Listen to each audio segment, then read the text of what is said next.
very much in favor of the counting of points.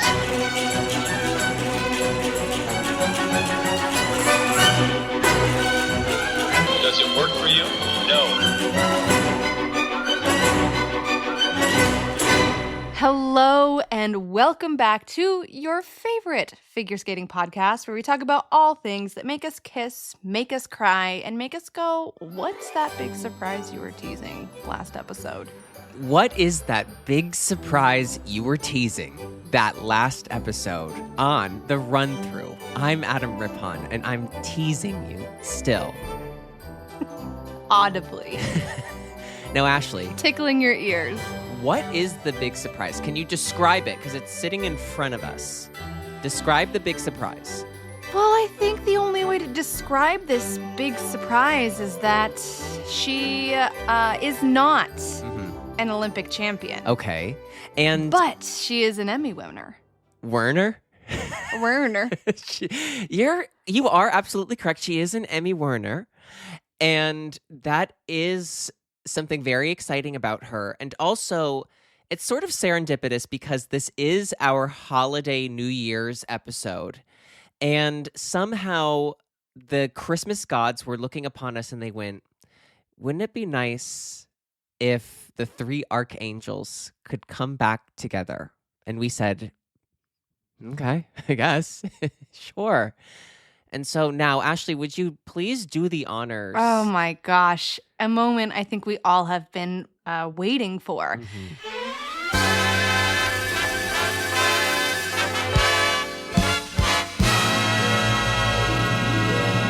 Welcome back to the pod, Sarah Hughes, not Olympic champion. We're so happy to have you. I lost my voice from how exciting that was to listen to. Yes. I'm so excited to be here. And for the New Year's episode, my favorite time of year to test our out, favorite time of year. Yeah, everyone's favorite time of year because we're going to go through our favorite moments of the year. But let me just say, it's been a real treat to be one of your listeners for the last few months. It really has.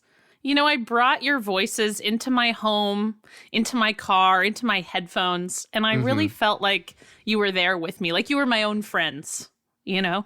It was like we were friends. High praise. Am I crying? Were there any moments where you felt, I do need to take a step away from them as people, that you felt like we dishonored you? I hope no, but I am like Ashley, assuming yes. And this is the part of the episode where we will be taking a 5-minute silence. A moment of silence.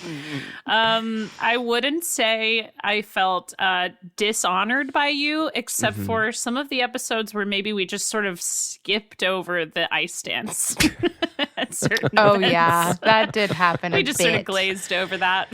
Well, we did pairs even dirtier. There were a couple episodes where we didn't even mention that was the discipline in the event. Yeah. No. So hopefully I can bring back a little pairs Decency? to the podcast. A little Perspective, decency. class. Yeah, something. I don't know what I have to offer yet, but I think we'll find out together.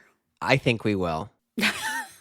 It was a fun experience to watch the Grand Prix without watching them at an angle of preparing to say something about them, and then going to listen to the episodes and realizing I watched 80% more of the event than Ashley. If you want to be a bitch to me on this podcast, you can, but get back to me when you're going to school and have a baby. Thank you. No, I'm saying I felt one with the listeners. Oh, I feel like we're back. It's been a while since I've gotten bullied to my face by Sarah Hughes, and it feels right. No, it is I right. missed this. And it feels right that Sarah is back on this episode where we will be going through our 10 favorite moments of the year. Mary, holly Quite jolly. contrary. And let me just say, it's been a long year. Thinking about the things in this year made me realize that this year was 10 years long. When we did talk about what we wanted on the episode, Sarah brought up one thing that happened in this calendar year, and I gasped. And then turned to dust. I did. And I'm back from the dust. Should we go? Should we do this? Get ready for Dun, da, da, da, da, da, da, da. your top 10 moments of the year. Number 10, and one of the moments I just mentioned that feels like 100 years ago, but something I still really appreciate on an almost daily basis is Ava Marie Ziegler skipping nationals to focus on 4 continents. Now, if this doesn't send a shiver down everyone's spine, I don't know what will. I love that we haven't seen her since, essentially. We have on Instagram. I've seen a few pictures of her posting things on Instagram. What's she up to? I don't know. She was posting like the night of the election, but it was just like selfies. Oh, okay. That's like when South Korea was undergoing its like attempted coup, and Yoona Kim was posting pictures of her in Dior. Well, what else is one to do? Exactly. Yeah, I mean, Sit I don't back. know what else she could have been doing. Well, Ava training, but But Yoona, I don't know. I think she was doing she's all retired, that she so I could think do. that is what you do. The Ava skipping nationals did sort of end up being a winning strategy, right? She did really well at 4 continents. Yes. That's the I think we craziest all were part. watching it like really amazed. Well, because she had to do well. Oh, she had to. That was the most high stakes thing you could have done. Could you imagine if she went and bombed? Yes, easily. I could have imagined that. It's very like adrenaline junkie to decide I'm going to put all my hopes and dreams on my appearance at 4 continents. Said no one ever except from Ava Marie Ziegler in New Jersey. Something Sarah said before we started recording was that in our last New Year's episode, we said New Jersey is back. And oh boy, is it not now. It was sent back, returned to sender this year. Old Jersey. No longer new. Yeah, Old It's just Jersey now. it's just Jersey now. It tried to be New Jersey, and the world beat that out of it right away. Isabeau's missing. Ava's missing. Maybe they all should skip nationals and go to 4 continents together. A New Jersey delegation. The dream team. It could happen. It could. Honestly, It could happen. stranger things have happened at 4 continents. Yeah, and that's our number 10 moment. Now, our number 9 moment of the year, Christina and Anthony having a lipstick transfer from partner to partner mid-program. Now, this was an important moment because this is when choreography becomes costume, and when costume becomes makeup, and when makeup becomes prop. But there's no deduction for this prop because this prop involves kiss, and kiss is an action, not a prop. And Kiss is also a band that wears makeup. Thank you. Yeah. Thank you. Yes. This had to be on the list because this was the first time I really have ever seen a choreographed kiss that we were not only supposed to see, but we were supposed to keep seeing after it was over. And that's why I believe this should be on the list. It was the only legal prop that I think you can possibly skate with. It was a costume change It's a costume change. Yeah. It's the only costume change you can do on your face. on your face.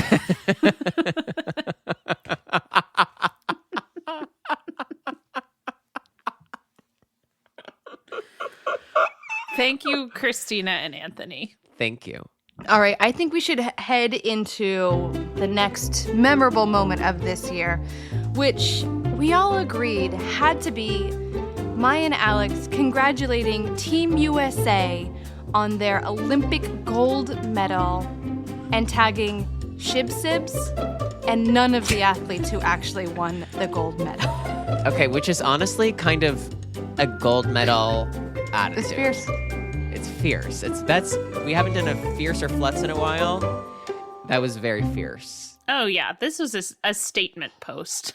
What do you think the statement was, Sarah? Do we have a statement from them? Are we getting a report? I Are we wish. getting a news report in? If only. Now, this is fierce for a few reasons. One, because they just tagged themselves. And two, because I wish I had thought of it. And 3, because the U.S. team did finally get their gold medals. Right. Fierce on so many levels. Yeah. Which should be a fierce moment. It should be one of the top moments of the year, is that the Americans did get their team gold medal. But when we really thought about it, it only made sense that Alex and Maya not tagging them in their posted photo is better. Yeah. More memorable. And that's all. Congratulations to the American team and the Japanese team doing acrobatics on the stage when they got their silver medals at the same ceremony. Do you remember that? Really, really earning their silver. They were doing lifts Oh, that's right. at the foot of the Eiffel Tower. Well, have you not yourself stood at the base of the tower and said, someone needs to lift me right now? I've said that every time at the base of every tower. I did cry during that ceremony. I sobbed. I sobbed too. Ashley, did you cry? I'm looking at your. Wait, can I say something? Now, Sarah, I don't know if you listened to this episode where we were talking about Wicked, and I said that on the podcast that people I know said, that they cried the most in a theater watching Wicked that they've ever cried. And Ashley said, I don't know if that just means not enough bad things have happened to you, or maybe I'm just really damaged. And I thought about that the entire time I watched Wicked, and I didn't cry. Because you did finally see Wicked also. I did. And I looked around, and the only thing I could think was, I guess enough bad things haven't happened to these I've people. ruined joyful tears to you. ruined joy for me. Wait, by the way, Wicked is not a joyful story, so you're misinterpreting maybe people's tears, Ashley. No, I've never seen Wicked, so I'm not saying that It's they're sort joyful of at its tears. core a sad story. Incredibly. Or some might even say devastating. It's like it's tragic. Oh, tragic, yeah.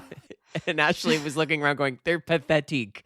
So now wait, Ashley, I said on the podcast, and I kicked myself for never following up, and I do on this holiday episode since it's very top of mind. Yeah. Ashley said, no, I've never seen it, and she said it like this out of the corner of her mouth. Well, I know the story. And so I would right now like you to please explain. Could you tell us the story? Yeah, could you please? Yeah. And we will be quiet. We're not going to chime in. And I want you to describe. There's a timer on the clock. I'd like you in under a minute to describe the entire plot of Wicked. Sure. Since and I quote, I know the story. Okay. And How long do I have? 1 minute. yeah, you have. Okay. You have, Okay. You have a 1 ton of minute. time. Okay, and your time starts now. Okay, so there are 2 witches and they're at a witchy school. One of them is blonde and traditionally beautiful and popular, and the other is green and a little bit alt girl. And they become roommates. So at that point, I kind of think it's a little bit like Harry Potter. But then there's also this wizard warlock figure, and he runs all of the witchy world. And they go through school. I really don't know what the role of school is, but Glinda loves someone, and then You have 30 seconds. Alphaba loves someone. I don't know where the monkeys come in, but there's monkeys too, and they fly. And really what it is Glinda's saying, no, Alphaba's a good girl. She's just misunderstood. And Glinda represents capitalist society, and Alphaba represents all the other people just trying to make it in this world. Now, you Okay. could kind of expand you on that. You know- have 10 seconds. You have 10 And they sing. And there we go. And that is time. That is time. Yes. We gave her 10 extra seconds, and she used it to say, and they sing, well, which is a it's kind a of key part major- of the story. it's absolutely major. Wait, can I just ask, do you know where Wicked takes place? Good night, everyone. It's been a great Minnesota. I don't know. Minnesota. Whoville. Not Whoville. Okay, It's Wicked is the prequel to a movie. Yeah. Do you know? Wicked is the prequel to The Wizard of Oz. So I'm assuming it's not taking place in Kansas. It's in Oz. Yeah, in Oz. I don't know. I Minnesota. didn't know, based on your description, if you knew that it was contextually related to The Wizard of Oz or not. So Yes, I did know was that. checking And I in on also that. know that the actual book that it's based on is very different from the movie and Broadway production. And I hear not that enjoyable. Like, I think heard that too. people who read it think it's very weird, the book. Yeah, that's what I've read. I've also read that they kiss in the book. Do they? I feel like I read didn't that it was read like that in the book. insinuated. I just saw that on Twitter. Was I kind of close? No, yeah. It is scary how not wrong you were.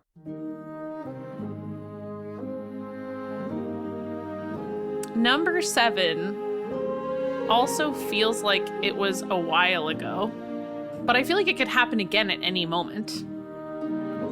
And number 7 is Ilya Malinin not knowing the words to the national anthem while standing on the top of the World Championships podium. To not know any of those words. Not one of them. I mean, the state of this country today, honestly, I'd be like, Well, I don't know if Trump knows the words. No. You know what I'm saying? And he's literally going to be in charge again.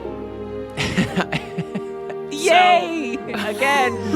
I'm not, by the way, I'm not comparing Ilya and Trump. You hear what I'm saying. I'm just... I didn't think that until you said Well, that. I didn't want anyone to think it. I'm glad that you didn't think it. Well, I didn't think about The Wizard of Oz taking place in Oz, so. Well, that's fine. You thought about Minnesota, though. Where did you think he was the wizard of? Minnesota. You know Tim when Walz. you just say when you say I thought he things was as like Tim one Walz. statement, you say things as one statement and you never like break it down. No, Like yes. it's the Wizard of Oz, and you Yes. never are like Wizard Oz. Completely. It's like when you're a baby and you don't realize that like LMNOP is LMNOP and you think LMNOP is one word, aka One letter. LMNOP. Yeah, make sure you teach Rosie that those are distinct letters. Wait, did you guys know that they changed the alphabet? Two. Has a For different English? Spanish. No, no, that What they- like alphabet? they changed it so that there is not that LMNOP. It's like LM. Yeah, the tune is Yeah, different. the- It's very weird. Yes. Why the did they change tune. the tune of the ABCs? It makes more sense, It does. but I'm not to teaching us. Rosie that way Yeah, though, you're gonna because I teach don't her- know You're it. going to teach her the colloquial way. She needs to know LMNOP, and she has to figure it out on her own that those are separate letters. Yes. It's a rite of passage. I just feel like it is sort of simple for children to have it be the same tune as Twinkle Twinkle Little Star. It which still was. is, but they changed the rhythm. There's like an extra beat of silence to like it's not like they're like it's to the it's not to like it's yeah it's not like to the tune of yes and and they're like let's just try this out. I mean, I It's- don't know. It's You still said they changed it. but Ashley, do you know it? I'm trying to think of it right now. It's like A, B, C, D, E, F, G, H, I, J, K, L, M, N, O, P. Nope, none of that's correct. I mean, I'm just singing it slow. Like, it could be anything, and I would believe you because I don't know about this. But that didn't sound like Twinkle Twinkle Little Star. well, A, It sounded more like B. bolero. C, D, E, F, G, H, I, K. Okay, should we go on? Should we move on to the next? I do Yes. think it's fitting that we, ended up singing a song that we knew the words to off of the national anthem countdown item. Well, it's also like you'd assume that we would know what the current alphabet is, almost how like you'd assume the current world champion would know the words to their own national anthem. Fierce.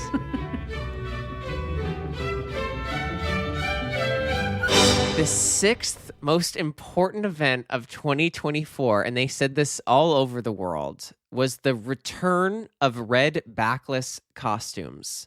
And at the forefront of this movement, I'll say, was Nina Pinzaroni and Paul Poirier, Mm-hmm. The famous team. the famous husband and wife team.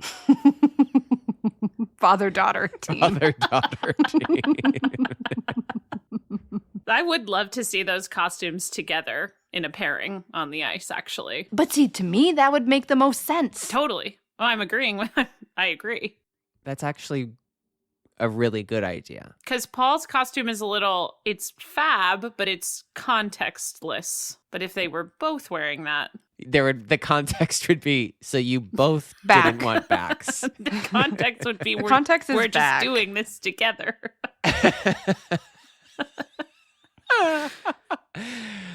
Oh my God. Can I just say, somebody who I think is having a great year is Piper Gillis, because she's been doing a lot of SpawnCon on Instagram, and She is booked and busy. she's doing some great deals. She just I did know. one with KitchenAid, and I went, wait, because I was watching, I was like, this is just a commercial. And all of a sudden, Piper Gillis pops on, sans Paul. And I see that she's in this beautiful blue cabinetry kitchen with the same refrigerator I have that I had to pay money for.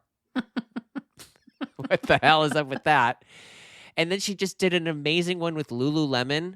I thought you were going to say that she's had an amazing year so far because Paul has spent this entire season trying to trip her and she hasn't fallen down. That's what I thought you were going to say, too, is that she's looking better and better every time he falls. No, I'm just like, now when I see her on Instagram, I'm like, let's just see what else she's doing, because she's doing these gorgeous, beautiful commercials. And she deserves it. No, she's been doing great. She just painted her cabinets this like robin's egg-ish sort of color blue. iMessage blue is basically what they are. And it's very cool. And she has this great 4-door refrigerator, which I also have. But I got it because mine, let's say it together, broke. I mean, her oven, she has a really cute red oven. It's so cute. Yeah, so return of backless costumes, absolutely. But Nina's does reign supreme. It's one of my favorite costumes of the year, Yes. and it will be memorable for a long time. Like, it's one of my all-time favorites for sure. Now, not to be outdone, Ashley, would you like to lead us into our next top moment of the year? So we were just talking high fashion, and now I think we need to go into low fashion. I thought you were And going by to say low higher fashion. but oh, I fine. knew you were going to say low. I knew it. This is a moment that made me gasp for all the wrong reasons, and it's Kurakova taking off her top mid-ice to reveal her fleshy body underneath. Only she was actually wearing a skating dress, and it just matched her skin tone as a cat As a cat. With pig ears. with pig ears. Yeah. Sarah, I am so sad you were not on the episode where we broke down that those ears were pig ears and they were not feline friendly. That No. breakdown was really helpful to me as a casual listener and viewer. So I don't regret missing the We episode. really painted the I picture. enjoyed listening to that episode. And I'm really glad. But you know what I didn't realize is that Ashley didn't see her skate that the first time. So when she Yeah. saw Kurakova, Sarah realized it, but you didn't. No, I didn't, because you were, well, because I just saw how you just rattled off the storyline of Wicked without ever even knowing it was in Oz, assuming it was in Minnesota. I am a really good bullshitter when it comes down to it. I mean, it's a skill. It's an amazing skill. Just don't ask me where things are happening. I can give you a storyline, but where? Minnesota every time. I don't know, Minnesota. That is the. That's so I was just like, what's crazy. the most random state I can say? I remember when I saw her. Because she's crawling on the ice when she does this Yeah. dress change. That's important. It's important. And Ashley, I did warn you, but you weren't Yeah. prepared. Can you please kind of break down what you were thinking and feeling in the moment you saw her take her top off? Well, I just forgot because I was transported into thinking there's a cat on the ice, right? So I saw the ears and immediately it was like, you know, I'm in a different world. I'm in the alleys of New York City. Minnesota, And- even. Poland. In Minnesota. New York City, Minnesota. Polish alleys. The Polish, Polish alleys of Warsaw. And she gets down onto her knees and she's crawling around and I'm like, ooh, this is really What's Invigorating. it called when you're when you're like so dedicated to acting? Method acting. This is method acting. Mhm. And she starts clawing at her neck. She's clawing at her neck, and I'm like, she can't breathe. Oh my God. And then she grasps something, and I just thought that she had unhooked the neck of her dress, and she had just like bares her chest, and I'm like, and then I realized it's costume. So that was my moment. A moment I'll never forget, and that's why it's ended up here on the top moments of the year. All right. Honestly, this next one, it feels right that you get to have it, Sarah, because this is a feel-good moment. This is, I think everyone listening and watching can appreciate this one. And this is a rare moment of us being a little serious on this podcast. This is It's serious. an earnest, true top moment. Number 4, Rino Matsuike's right outside edge. Should we take that one from the top? Should I do it? Do you want to give that another go? No, I don't. I want the listeners to appreciate how bad everything sounds and seems in relation to this outside edge, including me trying So to true. announce the outside edge. And I think we should That's- keep It's the so perfect contrast. that you can't even do it No. justice. And No, that's why I did it it's the so way that brave. I did it, where I didn't really Right. say it Yeah. at all. That was an artistic decision. You're right. You went Reno Matsuki out mine side nedge. It's a nice Now edge. this right outside edge she does in the footwork it's kind of the only moment of peace I've had all year. I agree. It's the moment of bliss in the women's event that we all know it's the safest moment. You watch it and you can just take a breath because I feel like we've spent this entire season going, Gasping for air. yeah. I do want to say, as an honorable mention for moments of peace in the women's event, that Yuna Aoki's step sequence deserves that honor too. And her entire short program. Yeah, completely. Yeah, but her the step short sequence program. specifically, I was thinking of as we were talking about this. But yes, the whole short program. I felt surprisingly peaceful during every single one of Amber's triple axels. Yeah, Like, I don't know what she's going to do after that, but I watch her triple axel and I'm like, she's going to nail this. Isn't that crazy? We live in a world where I go, okay, let's just make it through the first triple axel and See what happens. well, it's sort of like when people start with a double axel and you feel like good about, okay, we're just going to kind of set the table, get our feet out Could you under imagine us. tone setting with the triple axel in the women's event? It's amazing. Now, before we get to our top 3 moments of the year, I do feel like this is a really great opportunity to bring in some honorable mentions.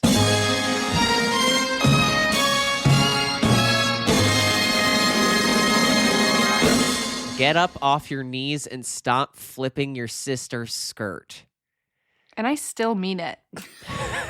I didn't think you not meant it the first time you said it, I'll be honest. No, they still need to stop. Please, for the love of God, stop flipping your sister's skirt.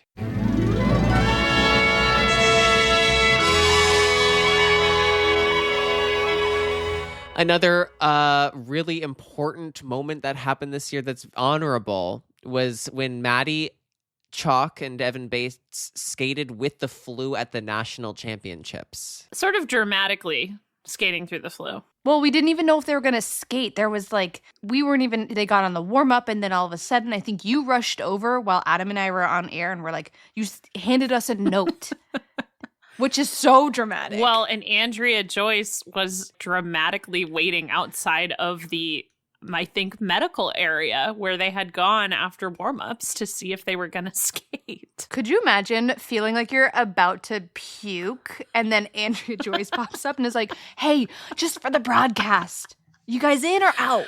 I can imagine it. If there's one thing Andrea Joyce will do to get a good quote, it is risk infection.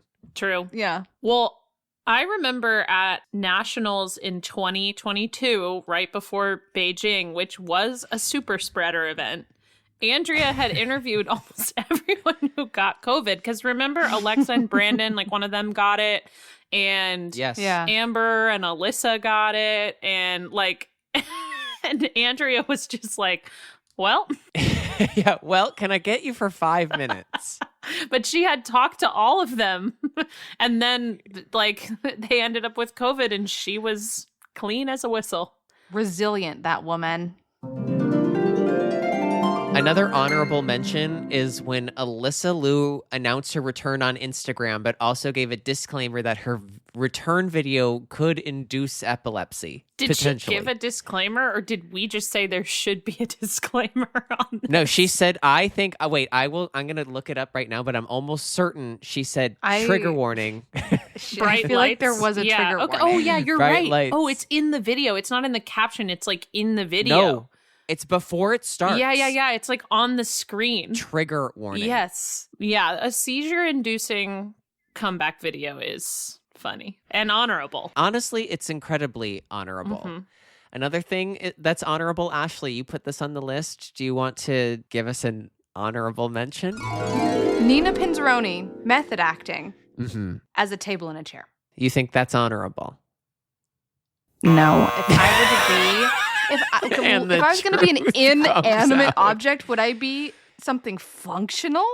No. I would have zero function. I don't want to be a working object. No, you want to be a working woman. You want to be a workless object. Yeah.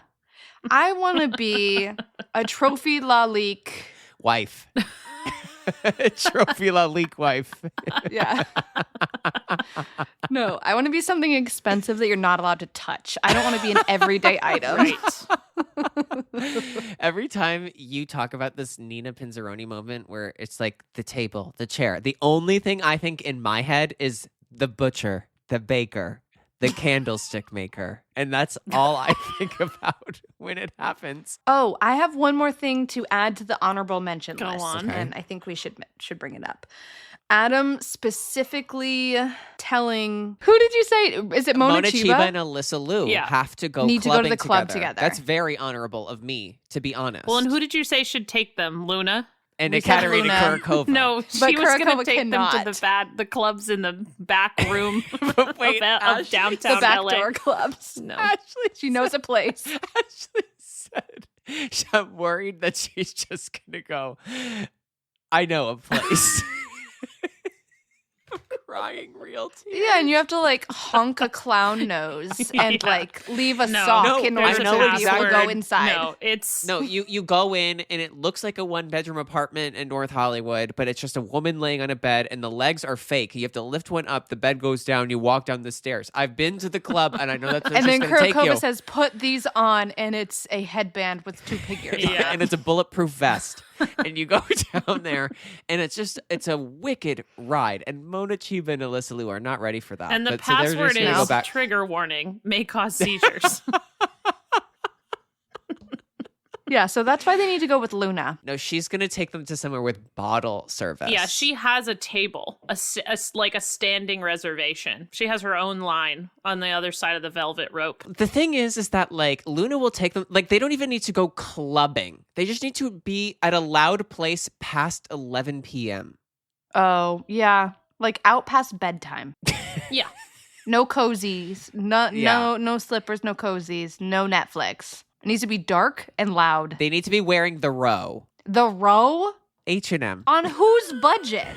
How about H&M looking row? Forever 21. They need to be in like, if not black tie, they just listen. Black tie? No, wait. This club is getting... No, they need to No, be in no. clubbing outfits, though. I'm following Yes. what he's Yeah. saying. But you can get those outfits at H&M, to Ashley's point. Fine. You can They buy can- those they can- dresses and- for $20 at H&M. This is how I can tell that this is what they need. No flat shoes. Sorry. Yeah. No flat shoes. No, you need to know the pain Yeah. of heels at 2 a.m. Yeah, one of them needs to wear shoes. You know those heels that are like have like actual laces on them? That's what they need. They need like lace up Yes. Yeah. stilettos. You need to crave McDonald's to soak up the alcohol. I don't want to see you out there in a sundress and an espadrille. Please. Yeah, if you couldn't wear it in Luna Hendrix's short programs, it's not fit for the club.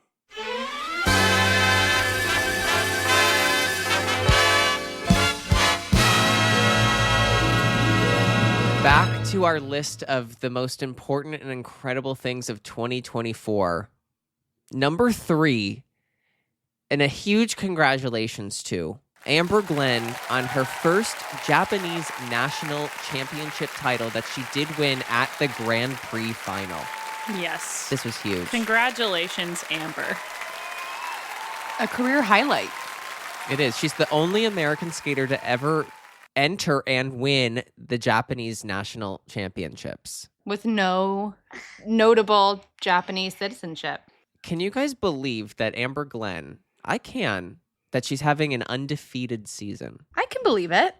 But it is requiring like some adjusting in my brain. It is taking a bit of adjusting in my brain, and I'm scared to say what I'm saying out loud. But I said it. And the other thing that I'm scared to say out loud is, can you believe that Kaori Sakamoto has lost to Amber Glenn twice this year?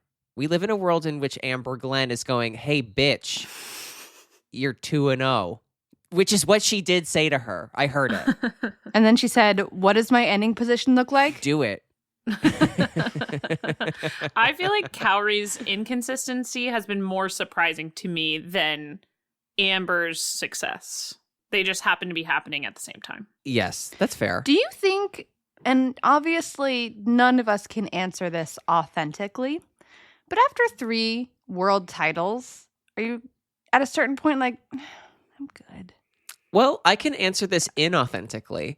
Yeah. And I believe that by the time she gets to this 3rd world title, it's almost like she just has to keep doing it. And so in a way, I feel like this is her body almost like protecting and preparing her for the Olympic season, where it's like there's nothing for her to lose. This is like an energy saving season. Or it's almost like this is how you get re-galvanized and re-motivated, because then she has something to prove. I see this and I'm almost like, this is almost maybe better for her, because then she goes into the Olympic season and she's like, I've got something to prove. I have a bone to pick with myself.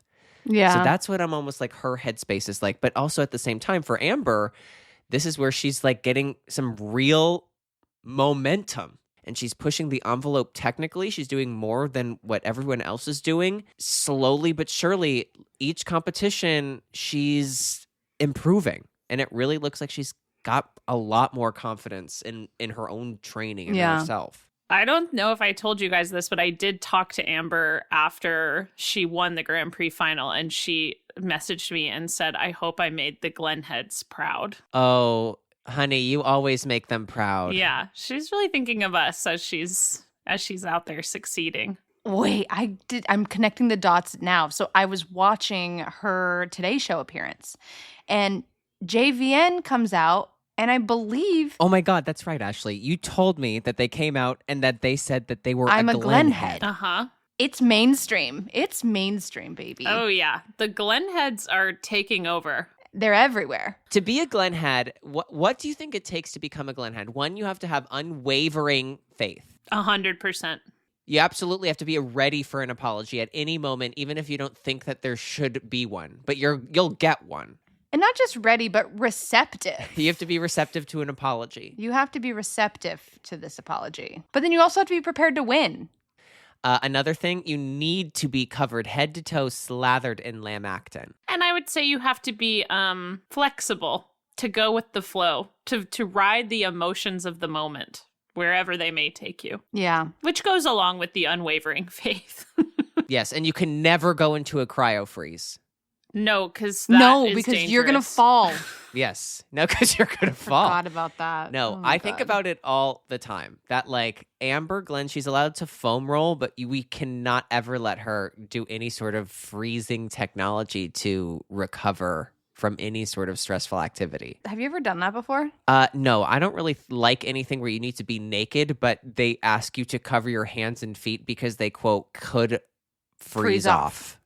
Yeah, I don't. I'm like, wait, is that true? Well, you could get like actual frostbite on your hands and feet, so you wear like oven mitts. But you take all your other clothes off?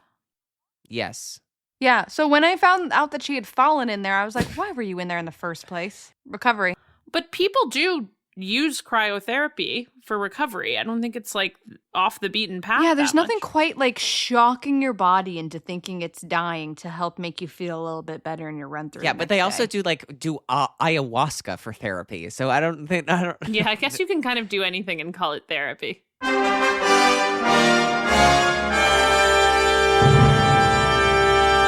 This is our number 2 moment of the year. But our number 1 most talked about. This was the number 1 most talked about. Yes. It got a lot of airtime. This was a podcast solely dedicated to this for a Yes. few episodes. We had to get lawyers involved to just make sure that it still wasn't illegal. Because at one point, we'd mentioned this sort of at length, that at one point it was illegal. And that was Irish step dancing. Your number 2 moment of the year. Illegal Irish step dancing. On ice. On ice. Illegal Irish step dancing on ice, thank you, was an incredible moment where we really got to learn about my culture. White culture. White culture. Yeah, Shane Fierce's culture. That's true. Yes. I think, didn't that happen this year too, that they officially started representing Ireland? That was this calendar year at Probably. Europeans. And they are the ones who actually approached Sarah Everhart and Brady Tennell and said, it would be really powerful to us to talk about our illegal Heritage. history of dance, since we kind of dance so publicly now. If we could really spread the word of how at one time it was illegal and you were allowed to move, but not quickly through the home and not fast enough so that the police could see you through the kitchen window. You know, when we talk about this, I realize I've actually done zero research about Irish step dancing, and anything that I know about it being illegal comes from your lore that you have told me over the years. And I have truly just like, in my mind, that is historical. No, I mean, fact. I'm in the same boat. I don't have any factual background knowledge of this. I don't want it though. Wait, you guys If it- don't know about Irish dancing being illegal? Well, only because of you. And it's always through the kitchen window. Okay, well, it was illegal, and the laws to repeal the dance regulations they were finally repealed in like the late 1700s. So it's fairly recently, and we could go back there at any time, and that's why it's important that we always have 2 American girls skating to Irish music at all times. Isn't this like the premise of Footloose? Yes. Okay. Yes. Are you reading the Wikipedia summary of Footloose and telling us that it's Irish history? I'm going John Travolta at one point. No. Okay, it was Irish dancing was banned in Ireland during the penal times. Yeah, of course. Of course. Of course. A 400-year period of British rule when the British outlawed Gaelic cultural traditions.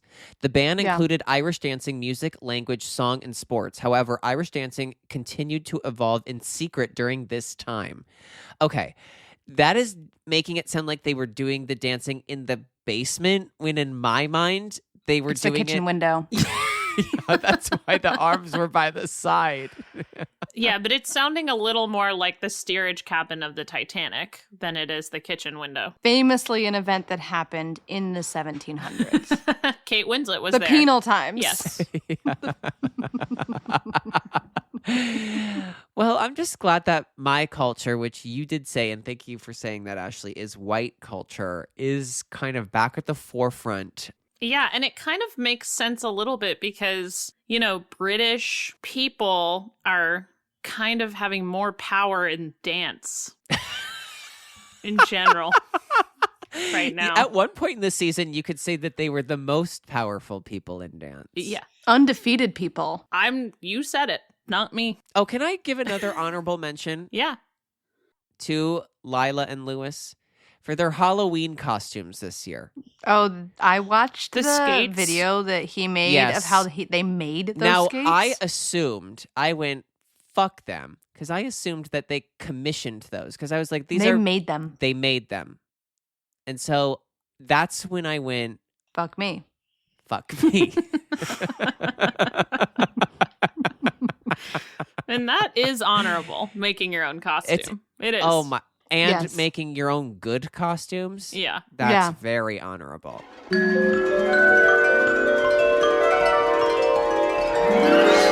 Well, I feel like it's time for our number one top spot. And I think the only person worthy of announcing it is... You're right, is me. And so I... The number one moment of 2024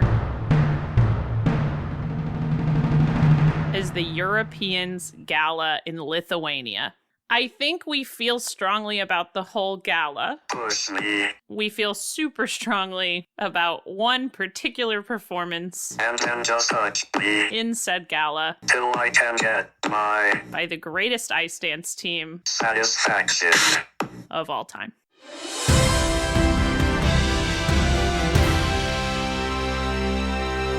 La Pareva and Brousseau. It was career changing. And talk about a trigger warning for epilepsy. At one point, I do feel like Ashley was sort of missing the skating broadcast on Peacock, and as a way to sort of see if she could see what she could see was watching some of the galas. Yeah, that's true. And so then Ashley became a connoisseur in Grand Prix gala skates. But then the gala from this Lithuanian Europeans really took over. I would say it broke. It didn't break the internet, but it did. It crossed over to normal people internet. It does. That does mean that the internet was broke in. So, in a way, Lithuania broke into the internet. For the first time. Now, this was another thing. I know this is our top moment of the year, but this was another, when we talked about it, did make me absolute gasp for air when I realized that this happened this year. Yeah. Yes. Mm-hmm. But at the same time, it feels ever present with us. Yes, absolutely. That's why it's so hard to gauge when it happened. Exactly. It changed skating forever. That's why it's the number one moment of the year.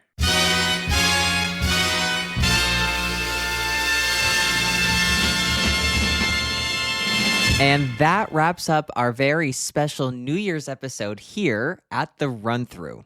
Before we sign off, it wouldn't truly be a New Year's celebration without a special treat. A song written and performed by none other than Emmy Warner, and maybe soon to be Grammy Warner, Sarah Hughes, recapping all the highlights of 2024. Now, before we go, I just want to say on behalf of all of us here at The Run Through, we love you and we will see you in 2025. Happy New Year. It's beginning to look a lot like skating. Everywhere you go. Maddie Skiza said Canadians were a waste of time for them. So Ava said Nationals, I'm not gonna go. It's beginning to look a lot like skating. There's a new website, and the headshots are not centered, and sometimes they're even blurred. Only Italy did it right. Did you hear about Shoma's retirement from the Evan Bates Outlives account? Caitlin Hawaii was DJ at Worlds, hopefully paid a good amount. And Mariah announced her baby with a Boston discount. It's beginning to look a lot like skating. ROC didn't show for the medals they shouldn't have won. So the Paris ceremony was fun, and Terry was judge on a weight loss show. It's beginning to look a lot like skating. Lithuania should host every event it can, while we still have the Russian ban for more strobe light galas.